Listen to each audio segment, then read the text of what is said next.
'cause you were home. Welcome to Demasked. My name is Fresman, and today I'm joined by Ghoul Angel. How are you today, Ghoul? I'm good, how are you?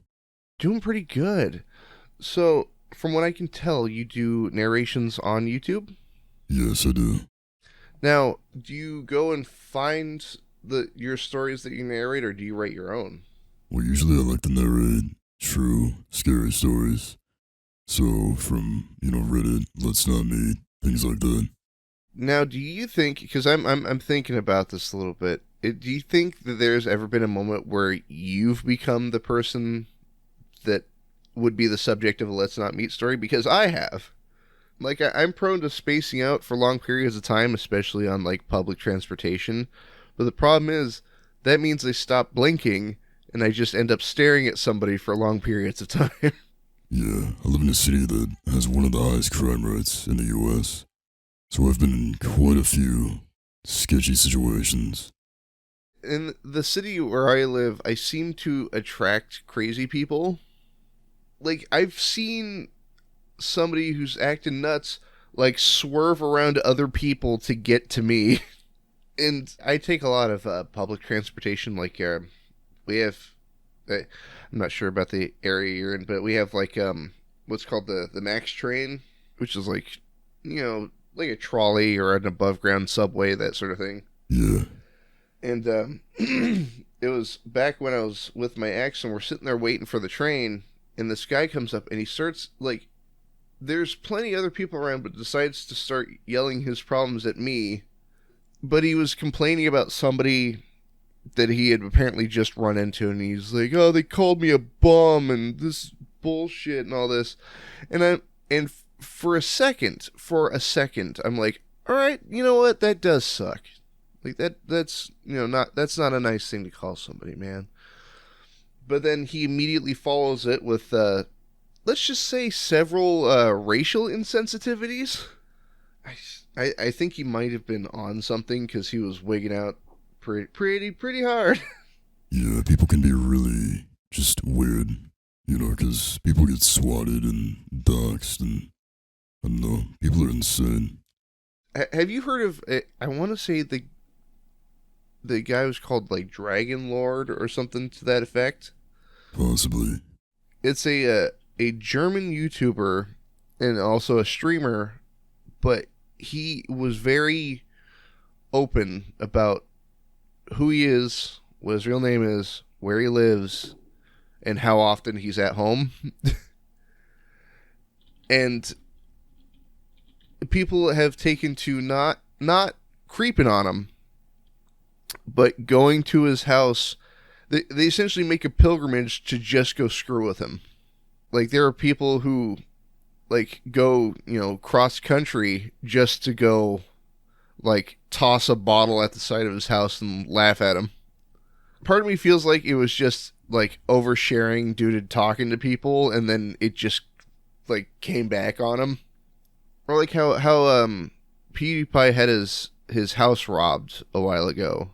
Yeah, his Japanese house.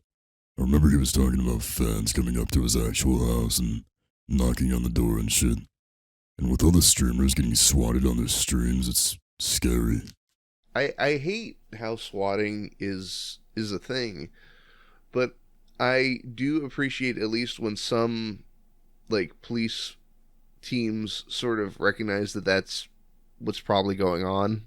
Yeah, like I said, I used to live in a pretty big city, and there's this storytime YouTuber with over 3 million subscribers who used to live here before moving to LA. He was doxxed and swatted so many times that the police would just drive by his house and wave, because they already knew nothing was going on.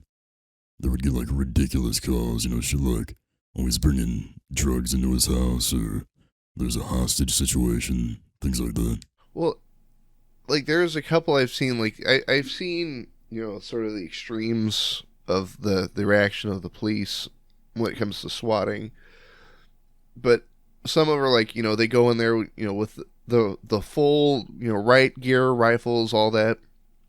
And then there was one I saw that I thought it was just hilarious, because, like, they pound on the door, the guy answers, he goes, yeah, no, I'm streaming. And they're like, oh yeah? And then they walk in and they're like hands in pockets, just kind of looking around their house. Like, oh yeah, you are just playing a game. All right, bye. I forgot his name, but there was a case pretty recently where a streamer got killed because he was swatted by somebody. Oh god. It was pretty recent. Hold on. I wonder if I can find it. Is it... Ooh, I found one that's... Somebody got swatted for a Twitter handle. 60-year-old man. That might be him. Actually, hold on. Do you know who Critical is? Oh yeah, Charlie. He made a video about it a couple months back. I'm not sure if I'll be able to find it, though. What's funny is I've had people worry that I mentioned that I'm in Oregon. Thing is, I don't give the specific location. Like, I'll say I'm from Portland. I'm not in Portland. The good thing for me is my city's huge. I'm not trying to put myself down or anything, but I don't really look all that different from the other people. You know, I'm 5'10", skinny, I wear all black, and I have fluffy brown hair. So, there's a lot of people that look like me, that live here. So, unless somebody heard me in real life, I don't really think I'd be noticed by anyone. So what you're saying is I have to systematically check every person I run into if I ever go to New York. I'm going to pass them a flashcard. I'm like, I'm going to need you to read this. Speaking of hard to find, like, I personally perpetuate the Oregonian stereotype, which is like the hippie long hair, non-clean shaven, wearing tie-dye. Outside of YouTube, I am like one of millions of people that I see every day. Yeah, the good thing for me is my voice doesn't really match my face. So if somebody did see me in real life, even though I do look like my profile picture, I don't think they would expect it. Fair enough. Now, I'm in the midst of participating in No Shave November, and I used to have a beard, like a full beard, and now I'm down to 0. Yeah, that must have been a pretty big change for you. It's a lot of laughter from both me and the people around me. Like, it's one of the only times in my life when shaving my face has been met with, oh no. So you're saying you look better with a beard? I'd say I do. But then I, dress down and I go into Portland and then people start handing me money because I look homeless. Yeah, you got that hippie thing going on. The looking homeless thing. I say that as a joke, but that actually happened once. Well, I was down by the food carts and I'm wearing... I'm like, those overshirts that are meant for like heavy weather, like those kind of thick wool ones? Yeah. I'm wearing a hoodie under one of those with like the hood pulled out and all that. And it was during high school. And I'm walking around with my class and then somebody just like walks by and like puts a $5 bill in my hand. Like, you have a very nice day. I'm a lot taller than the kids in my class. So I think I looked older. So they're like, oh, he's probably following them around asking for money.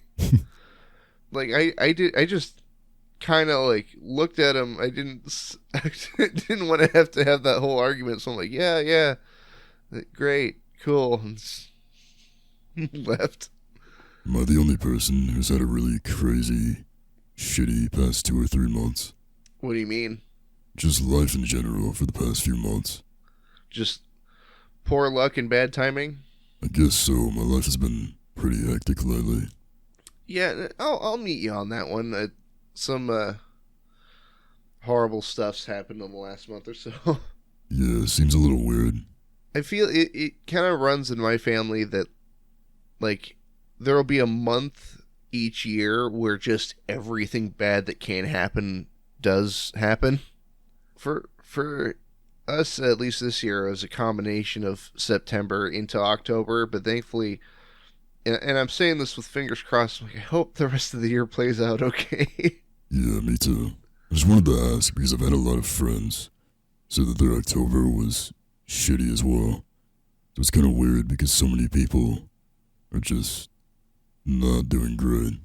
It feels like we're living the same life, Well, somebody brought up. I saw it on Twitter, and I cannot remember who put it out there, but somebody mentioned like, does it feel like that 2020 didn't even happen, but we're like still different people at the end of it? I don't really remember it, to be honest.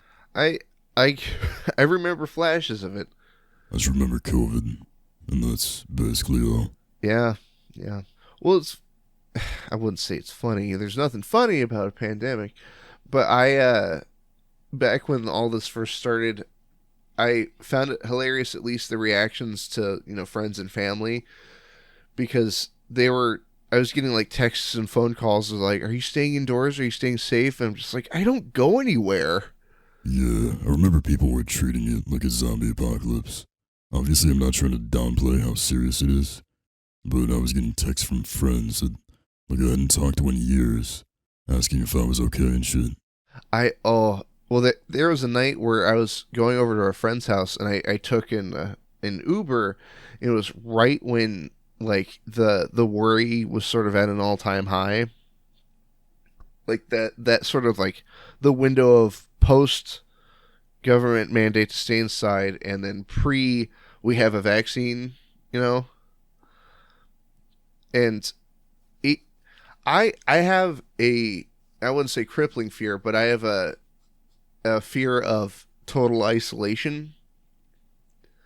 And so I'm in the car, and we're heading towards my friend's house, and we're at a stoplight in the middle of town, and I look around, and there are no cars and no people as far as I can see.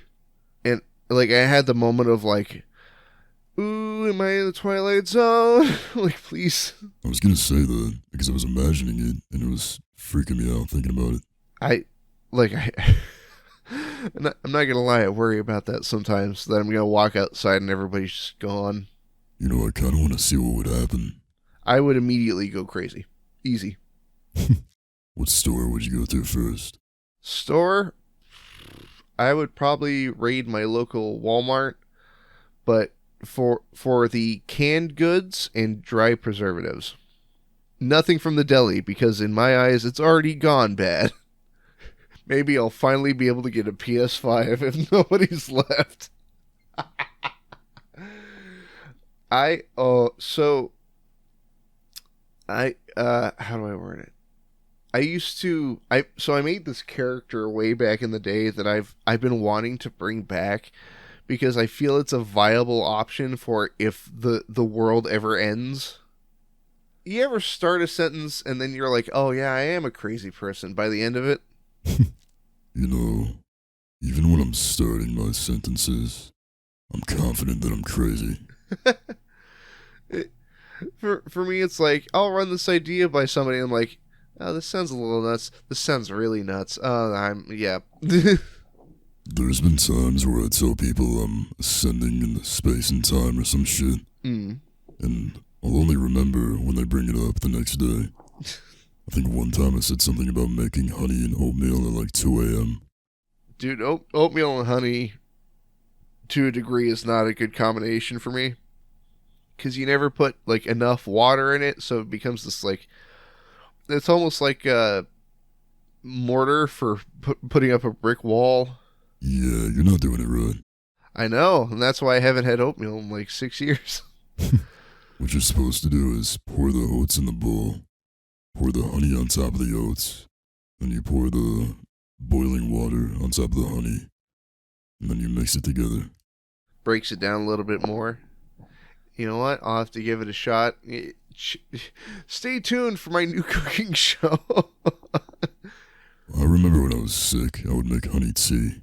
It's not actually tea, but it's honey in a little mug with some boiling water. And once it cools down, it's really good. And I'm pretty sure it's healthy for you as well. Well, there was this type of tea that it's a recipe that my mom has that I swear fixes any ailment that you might have.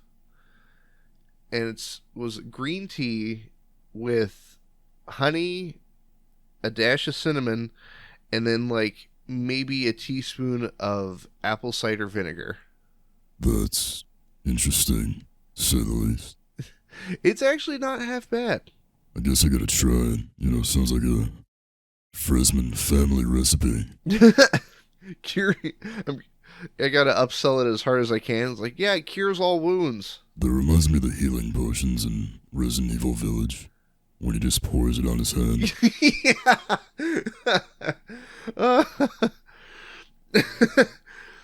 Oh, I don't. You think that's what he's been pouring on his hand this whole time?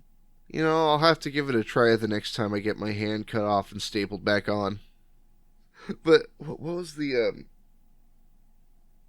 was it the crazy person thing I was talking about? Oh yeah.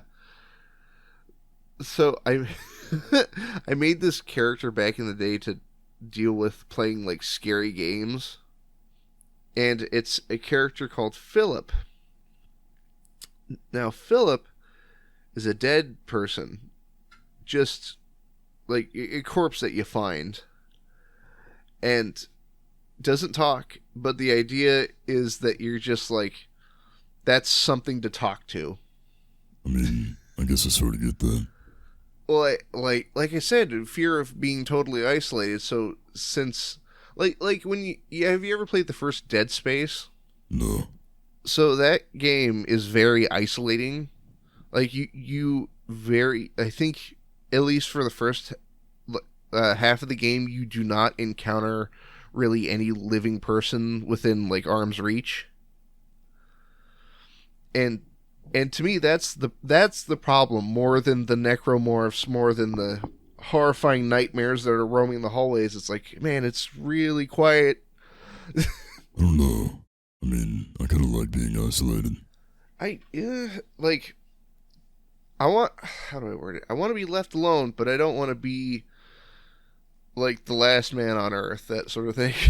If you think about it, you can do anything you want, and then just die. if you You literally have the entire earth to yourself. You'll probably end up dying within a couple months anyway. You can do anything if you put your mind to it. I have a hard enough time watching like urban explorers on YouTube. Like abandoned hospitals and shit. Yeah, because I'm not worried about ghosts or ghouls, but I'm worried about like there's probably some dude in there like sleeping. I actually have a friend who went to an abandoned hospital. Him and his friends went there to smoke weed, and they heard footsteps on the floor above them. So they're like, hey, we should probably leave. I don't want to get in trouble. So as they're, getting their shit, getting ready to leave, they start hearing footsteps coming downstairs like really fast. So they turn towards the stairs, and there's this fucking naked dude who looks homeless. And he starts screaming at them to leave, and he's holding like a pipe or something to use as a weapon. And, he's yelling at them, and the entire group is basically sitting there thinking to themselves, what the fuck is going on? And, yeah, they booked it out of there. See, that's where you need Philip. Just get Philip. There you go. Just drag a dead guy around with you. Everybody needs Philip. He can help everybody. Everybody needs Philip. Philip is basically God. I've been trying to write the story of like I want to write a story where like what would I realistically do in the apocalypse, and it's not like I'm gonna be the best survivor, I've got the most guns and yada yada. It's more like I'm probably gonna go a little nuts and probably drag a dead guy around with me and talk to him, because I can't really trust anybody outside of that specific friend circle. But by the way, those are some of my favorite types of video games, is being able to drag a body around with you. So you love, what's it called? Dead by Daylight. I haven't. I've played a little bit of it, but I also really like Hitman. You can drag bodies with you. But one of my favorites lately, and unfortunately I've been talking a lot about it, but Cyberpunk 2077, you can pick up bodies and like dump them in the trunk of your car. So I'll put a body in the trunk and then just drive around. And then and depending on if the back of your car has a window or not, people can see it. And so I'll be driving through the city, and it's like the police have been alerted. They've seen the body in your truck. I'm like, okay. Oh God, now that I'm thinking about it, like the amount of cars that I've left with bodies in the trunks just around the city, I'm not sure I've gotten a tally, but I want to say it's upwards of like 20 unique vehicles with different bodies. Sounds like a night out with the boys. Oh God. You know what? You've inspired me to start like bringing a body with me and like putting it in like social situations. Just sitting on a bench or something. Sitting at the bar and he's just like laid across the countertop. Boys' night. Tonight's for the boys. Put him on the toilet. Oh God. Well, what I used to do. So like Metal Gear Solid 5, the open world. Yeah. Well, you can do the same thing. You can stuff bodies into like a Jeep. And what I would do is I would put bodies in 3 of the 4 seats because you still have to drive the thing. But then I would drive it to like a guard outpost and dive out and let the car just coast into the guard station. And so they're too busy like checking out the body. Like, what happened to you? As I'm stealing everything around them. You know, I really wish my computer could run those types of games. I have a really bad laptop, so I'm not able to play games like that a lot. When I hear people talking about it, or if I'm like watching people play it, it really makes me want to get a new PC. Do it. Upgrade your computer. Do it. I'm actually fucking broke right now. You know what? Fair. I totally get that. I'm getting exposed for being broke. I mean, me too, man. Like, you know when or I'm not sure how taxes over in New York works, but you know when you file your taxes and then you get the refund? Yeah. So, I made a series of, I wouldn't say poor financial decisions, but a series of minor poor. I really don't like where this is going. Well, I got a fair bit, pretty penny for my taxes of the last couple of years, plus the whole stimulus and all that. But I'm like, I should save my money. Also, I'm gonna buy a Nintendo Switch. I mean, that's basically me. Man, I really gotta pinch pennies. Yeah, how much is that game? My ex-girlfriend would be like that with stuffed animals. You know, she would go to Target to buy Squishmallows and shit, no matter how much money she had, even if she had no money. So I used to have this really bad practice when I bought games like off of Steam. And it was like, oh, they're having this huge sale. Hey, this game's $5. Add it to cart. Oh, this one's $5 too. And this one. And this one. And suddenly I've spent $60. Just adds up a little. Oh, yeah. Especially making separate purchases over the course of a couple days. Because it seems like you're not spending that much money, but in reality you're spending a lot, just not all at once. Well, there was a photo I saw a long time ago where it was the subtext was like, you check your bank account. You're checking your bank account for any sort of missed transactions or mistakes, but it was you. It was always you. That was me. What about it? I got cat ears on Amazon. Yeah, they were $35. What are you gonna do about it? What if I do need these thigh-high socks? What if I do need this mouse pad with some extra padding at the bottom? That suspiciously has my own face on it.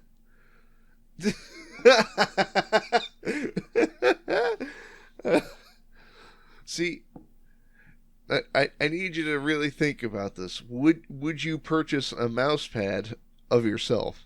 I mean, if I was selling it as merchandise and using it because it was my merchandise, I'd probably be fine with that. Maybe if it was like A mouse pad I created just for myself. It'd be a little weird. But fuck it. Two bros chilling in a hot tub. Have you seen the follow-up video of that? No, I haven't. I believe it was Anthony Padilla that made the original video. It was, yeah. I fucking love him. But he got to go back to like the same hotel room at the same hotel. And he's like, he has his camera and he's like, two bros. And he goes to like look in the hot tub and there's nobody there. He's like, oh God, where'd they go? If you believe in the Mandela effect, he must have slipped into an alternate reality where it didn't happen. Hey, I mean, you know the Berenstein Bears? Nobody can convince me it's Berenstein. I don't care what anybody says. It's not Berenstain. It's Berenstein. It's both. There's a photo of somebody holding two different books and they have both on them. It's because the publishing company didn't know how to spell. There's no way. Yeah. Are you sure it's not like edited or printed out or something? Pretty sure. But so you ever watch Captain Disillusion? A little bit, yeah. So there's a line that it's very simple, but I love it to death. And he goes, it can't be you that's wrong. It's the universe around you that's wrong. There's no way you could be incorrect because you're the special one. I mean, you know, it's hard to think about it. Because I have times where I think about the fact that other people exist. And obviously that's kind of weird to say. Because of course other people exist. But you never really think about how everyone has their own life, their own friends, their own family. There's billions of people out there who have no idea who you are, and probably never will. It's sort of like a TV show, where you're the main character of your own life, but you never think about the fact that you're a background character in other people's lives. I look at it more as like, I'm like TJ Miller's character in Cloverfield, where you're just holding the camera going, oh my God! Oh! And then, you know, you grow old. I'm fine being a witness to, I guess, existence as it pertains to the people around me, but I don't know if I want to be the main guy, because that's a lot of weight to put on somebody. Maybe I'll be a side character. I'll be the comedic relief. I'll be over here. I'll be the main character's best friend. What was the So somebody posed a question on Twitter. It's like, what kind of character in a horror film would you be? And I went with heavyset goofball that somehow survives till the end. I'd probably be the one who seems like they're gonna live. But then like halfway through the movie I trip over something and I die. That kind where it's like the killer doesn't even kill them and like the fall killed them. Yeah, that's me. Or, I mean, if we're going to reference films that have already come out, you know that moment? Have you seen the Friday the 13th reboot? Yeah. I think I'd be that guy who's running away and Jason throws an axe like 40 feet into my spine. That would certainly be an interesting death. I mean, that'd be cool. Imagine being able to enter the afterlife telling everyone that you died from an axe being thrown into your back. Do you think anybody's ever had that thought in a horror movie? Like, the minute they're, like, you know, taken out in some cool way, they're like, this is sick, and then... You know, I don't even know if that's just horror movies. It's probably happening in real life as well. I bet somebody felt they were having a heart attack while they were taking a shit or something, and they were like, damn, that's lame. Are you telling me... Are you telling me that Elvis was like, oh, this is a good moment? Well, then you become Philip at that point. I had this horrifying image in my head of I'm old and gray and I'm on my deathbed and they're like, do you have any last requests? And I go, yeah, I'd like to legally change my name to Philip. Now, question for you. So, have you thought about the future of your channel? I have, yeah. Now, do you plan on continuing to do horror narrations, or were you going to think or were you thinking of branching out like later on down the road? Well, I was gonna do horror narration until I got to a point where I was comfortable doing other things. Because I know everybody says views don't matter and shit like that. But I mean, I do actually want to know that people are enjoying my content. So, someday, I probably do want to branch into something else. But I do want to stay in the horror genre. Maybe going over true crime cases and shit. I guess I just want to get to a point where I have a large enough fan base so that I don't have to worry about being forced into creating one type of content. Because I still want people to have fun watching me. Because I've seen it happen a lot with other creators trying to do a different type of content, and it just doesn't work out. Well, I think like like evolution is necessary, but I think more important than the actual change is the transition to different content. I think there also has to be like a transition, because you don't want to just suddenly change your content out of nowhere. I think it's better to stay in the same genre if you are going to do something else. I mean, it'd be different if I wanted to become a gaming channel or something. It's easier for me to go from narrating first-person stories to narrating third-person stories, and then just eventually getting to the point where I'm going over true crime cases and interrogation and shit. There was, excuse me. Well, like, you ever watch? I want to say it was like JCS something. JCS Criminal Psychology. Yeah, those are fascinating because I actually really like the side notes that they present. Oh yeah, I love that. Like instead of just playing it through, they'll sort of stop and be like, well, they're doing this motion which indicates this and all that. Great, now I gotta go back and watch all of it. I've gotten pretty lucky. I have a criminal law teacher who used to do voice acting, so we'll hang out every once in a while and talk about it. And like I said, he's a criminal law teacher, so he knows a lot about criminal psychology, murder cases, things like that. So I eventually wanted to have him help me make a video. So, what of JCS have you seen thus far? Oh, I've seen all of his videos.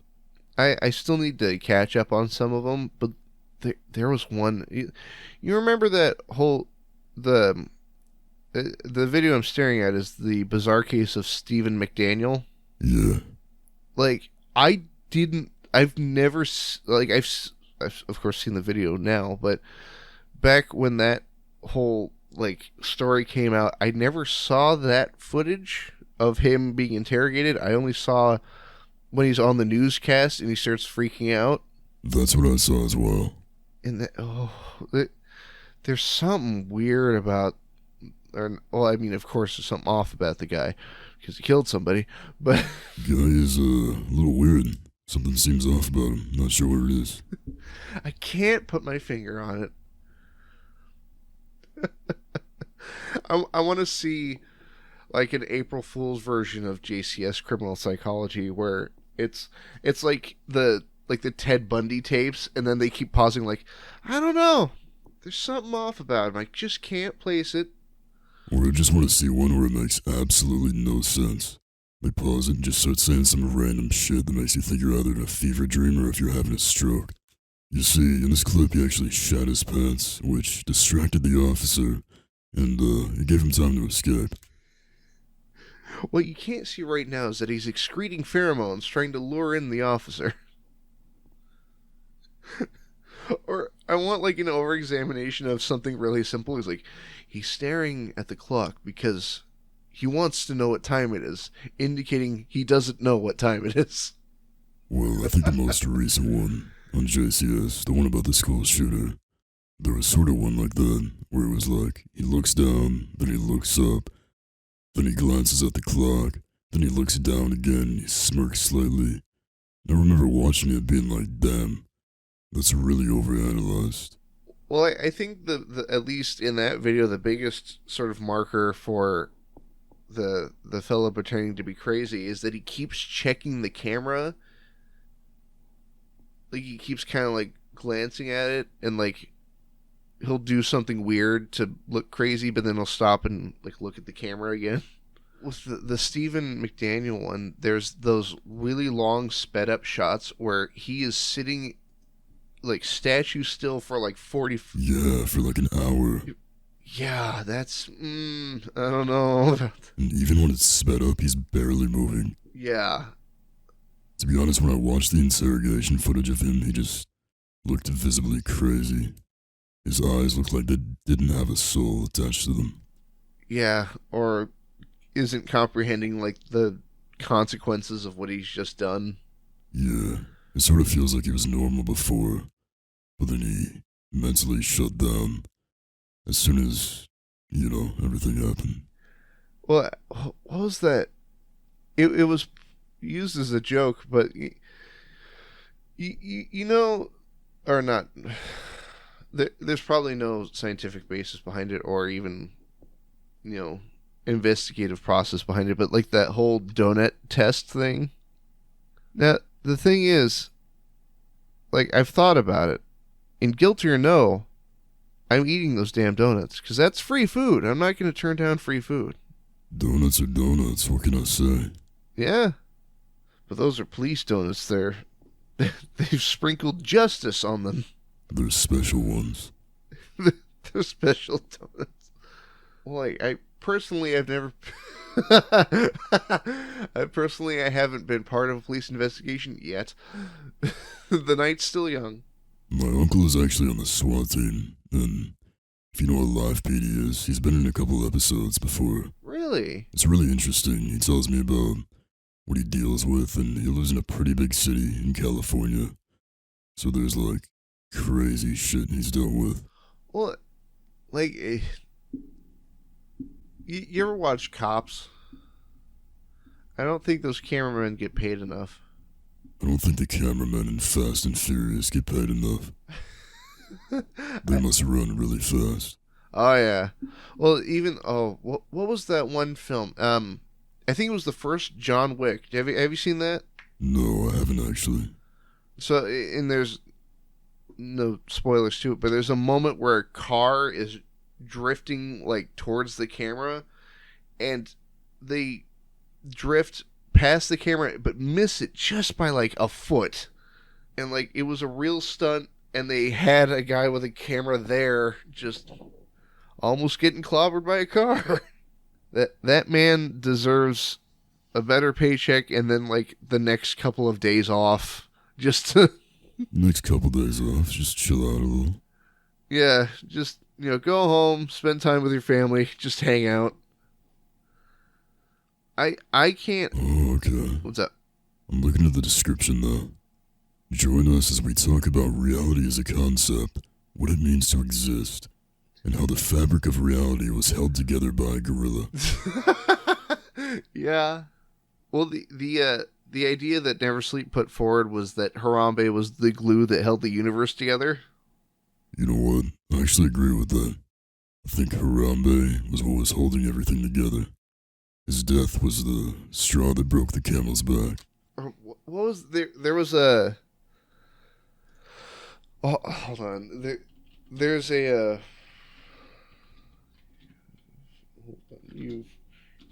There's a line that reminds me of. Yeah.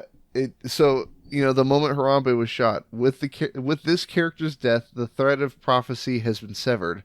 Restore a saved game to restore the weave of fate, or persist in the doomed world you've created. And I guess we all decided to persevere. What a horrible night to have a curse. But so we just jumped over the hour mark. What would you like to do, by the way? I'm down to talk more. We can discuss the fabric of reality if you'd like to continue going in that direction. Sure. Now, Do you exist, Ghoul? I exist to some people, to others I don't. Existence is based on perception in a way. I technically didn't exist before I was born, but I exist now. Something I think about though is like the law of conservation of energy, because it means the energy in my body has always been in the earth.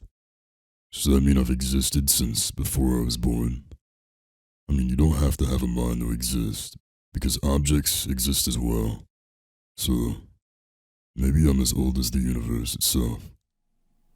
Well, I had this thought as you're describing that the energy in your body came from the earth, and for a second there, I'm like, well, I mean, technically it came from your mom and dad. No, but where'd they come from? There's never an answer. I mean, we all started as a pile of protoplasmic goo that formed into a person. The way you describe that. Yeah? Yeah, it's really interesting. Talking about a pile of goo.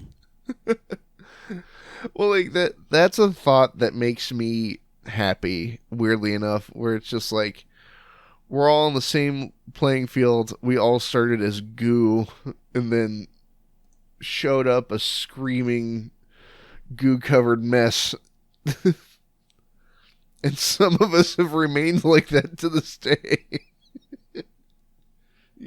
A screaming, goo-covered mess. Where'd the goo come from, though? That's what I'm worried about. That's for me to know and you to find out. What do you mean by that?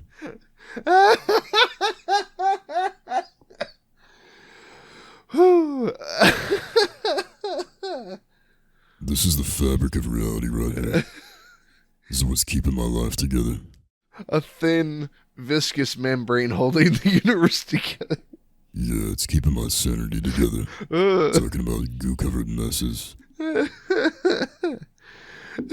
Welcome to the episode, party people, if you're just now joining us.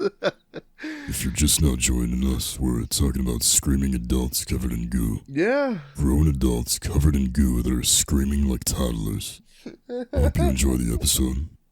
We're going to be talking about this for 2 hours or so. Well, like...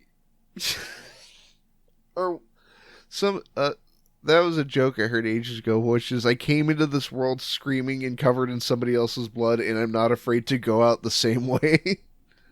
And like,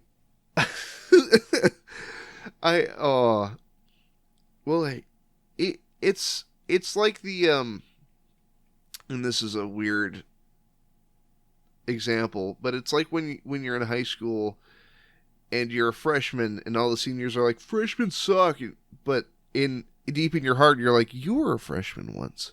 You were here. It's like, we were all babies.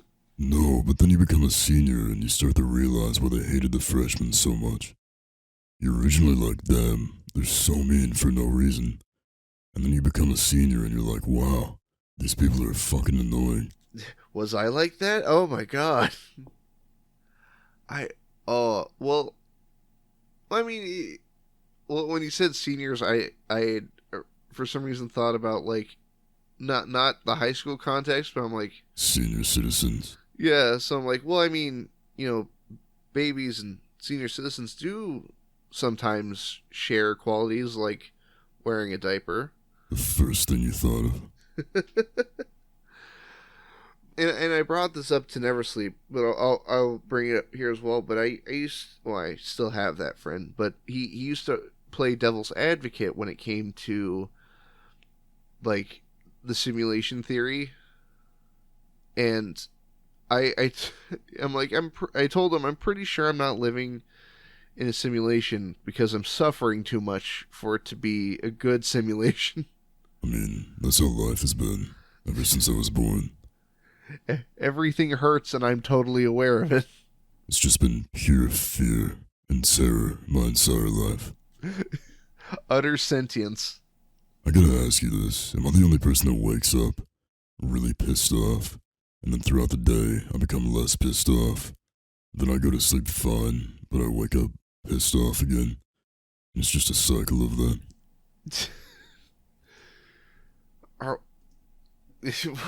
Was it waking up every morning knowing that you exist and that you have to get something done? Yeah, I mean, like I said, October was crazy. Yeah. And I had some bad situations relationship-wise, so maybe that makes more sense as to why I'm waking up pissed off. I feel I have the opposite reaction where I wake up and I'm more mad that I'm awake than anything. But it's like, all right, I'll at least try to have a good day, and then everything goes wrong. I how do I word it? I wouldn't consider myself an optimist or a pessimist even. But are you aware of like Murphy's Law? Yeah, So I don't believe in Murphy's Law, not the, anything that can go wrong will go wrong. I believe in a version of it, which is now that you've mentioned it, it's going to happen. that reminds me of Roko's Basilisk. Roku's Basilisk. That sounds familiar. So basically, it's a theory created a while ago on a forums website. And this guy states that a sufficiently powerful AI agent would have incentive to torture anyone who imagined the agent but didn't bring it into existence. So hearing this theory itself puts you in danger technically, because you've now imagined the AI. So if this AI is ever created and you didn't assist in creating it, you'll supposedly be tortured. And this also gives people an incentive to create the AI, because they're in fear of being tortured. But what happens if I'm like a masochist and then I make an AI just to torture me? You know, that's not where I thought this was gonna go, but Like that's my favorite counter argument of like, what if I'm an asshole? What if I do this to torture myself? Have you perchance read the short story or played the game I Have No Mouth and I Must Scream? no, I haven't.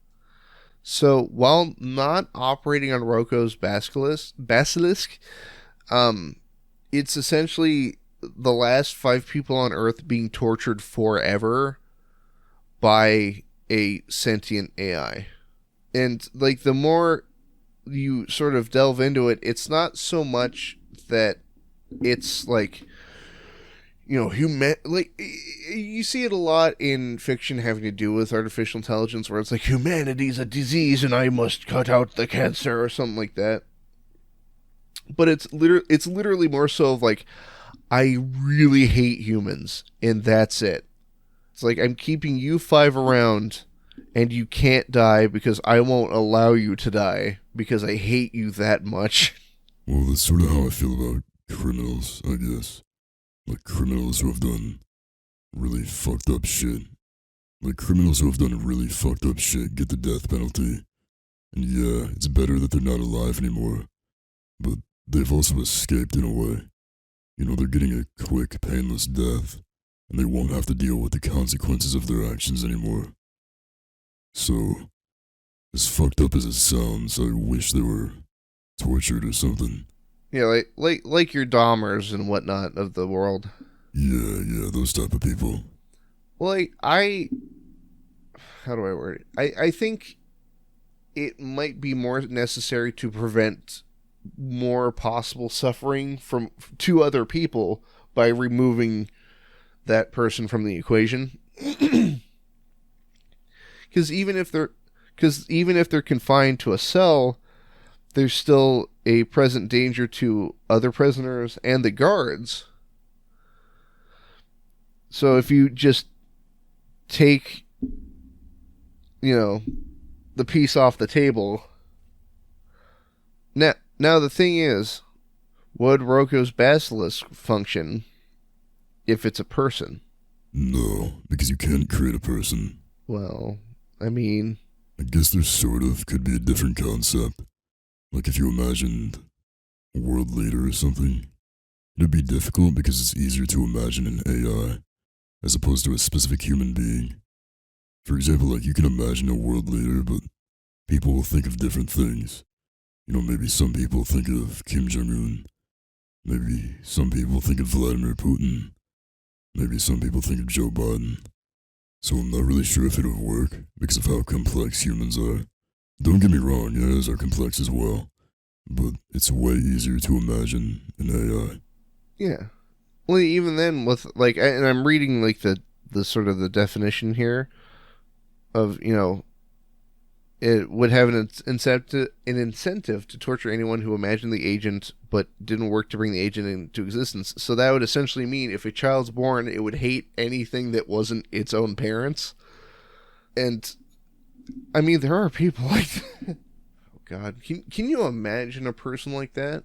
That hates everybody but their parents. Well, like to a degree where it was like, granted, there's probably already has been a person like that, where it's just, I mean, I've met only children like that. So what you're saying is children are evil. No, I mean like people who don't have siblings, like people who are only child. Oh, like the only child? Yeah. I mean, to be honest, I haven't met anybody who dislikes people besides their parents that's over the age of 18. I've met people over the age of 18 who dislike their parents and like everybody else, though. I think children are just more prone to only liking their parents and only trusting their parents. It's the dichotomy of teenage angst. My parents just don't get it. Basically, yeah. I on a side note, I never understood that about, like, you see it a lot in, like, its most prominent examples, like, teenage movies or TV shows. It's like, my parents just don't understand, but then they refuse to talk to their parents to get them to understand. I mean, I think a lot of teenagers have like a superiority complex. I feel like every teenager goes through a phase where they think they're like the smartest person on the planet. So it's sort of like when somebody's parents told them they messed up or made a bad decision. When they're going through that phase, they're like, fuck you, you know nothing. Like, I feel like it's presented in stages. There's like the childhood stage of like, oh, my parents know everything. And then there's the teenage stage of like, oh, my parents don't know anything, but I know everything. But then you hit adulthood and you're like, my parents don't know anything, and I don't know anything. Yeah, that's basically how it is. Well, like, oh, that was something I had to learn growing up, was like, I always thought you had to have everything figured out by a certain age. And like, I'm past the age now when like my dad had me, and I had that thought of like, my dad didn't know what the hell he was doing. Like, nobody does. This is great. I think with that, we will call this here interview to close. This has been fantastic. We've covered a wide range of topics, School. Yeah. You know, gorillas, cavemen. What it means to exist and communicate, and can an AI hate based on creation? We've gone places. But thank you, Ghoul, for coming on. This has been an absolute blast talking to you. Do you have a video on your channel that you're particularly proud of, or a story on maybe somebody else's channel that you're particularly proud of your narration that you'd like people to see? Well, the most recent video on my channel with Let's Read that I posted, I'm pretty proud of the narration on that. I haven't posted since August because I've had a lot of shit going on, but I'm hopefully posting on December 1st. And I'm gonna make an attempt to start posting monthly again. But only if I'm able to find stories, though. Yeah. It's been nice talking to you. And I appreciate that you took the time out of your day to interview me. Well, I mean, learning about the concept of Roko's Basilisk, which is brand new to me. I'll have to dive deeper into that. That's very interesting. I'll have to... I mean, you're in danger now. You didn't know about it before. And now you do. So if it ever does exist, I guess you're gonna be tortured. Well, I mean, if I beat the AI to the punch and make my own AI that's built specifically to torture me, then I think I beat it. What if you build an AI to torture the other AI? At that point, it just becomes Tron, right? It's a little robot battle, like Detroit Become Human. Oh, jeez. But I will. The party people at home, thank you for sticking around to the end. If you're still here, if you're still hearing the sound of both mine and the dulcet tones of Ghoul over here, but the links to both his most recent video and his channel will be in the description below. And with that, this has been Demasked. My name is Fresman, and you have a wonderful day.